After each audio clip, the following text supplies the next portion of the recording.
आज आम्ही सांगलीला गेलतो, जिमला लवकर आलो, सांगलीला काम होतं, सांगलीला गेलतो. मग दुपारच्या जेवणात काय करायचं ह्याच्यासाठी आता व्हिडिओ बनवतोय. बऱ्याच वेळा काय म्हणतो आपण प्रवासात जातोय, घरात ना डबा कुठे, घरात ना आज आम्ही डबा घेऊन गेलतो, चपाती घेतल्यात मी, अर्चना आणि अनन्या.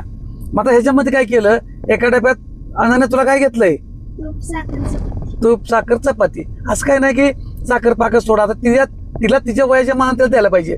तूप साखर चपाती तिला घेतल्या. दुसऱ्याचा डब्यात अर्चना काय घेतलंय, भाजी आणि चपाती, अंड्याची भाजी आणि चपाती. आता तुम्ही म्हणणार ही अंडी कसं घेऊन जायचं डब्याला वगैरे, काय अडचण नाही. कडधान्य हा प्रोटीन, आपल्याला काय न्यायचं आहे, प्रोटीन न्यायचं आहे, प्रोटीनची भाजी न्यायची आहे, एवढंच लक्षात ठेवा. त्यामुळं कडधान्याची पण उसळ तुम्ही घेऊन घेऊ शकता, बरोबर अर्चना. हा फक्त कारण सांगायचं.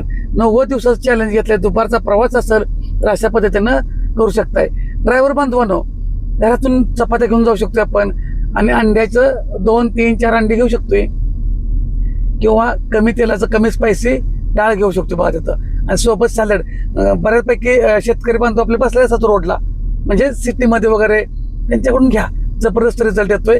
फक्त 90 दिवसाचं आपलं टार्गेट असेल तर अशा पद्धतीने थोडंसं लक्ष द्या. एकदा का सवय लागली तर 100% रिझल्ट आहे. चालेल, आता आम्ही जरा खाऊन घेतो.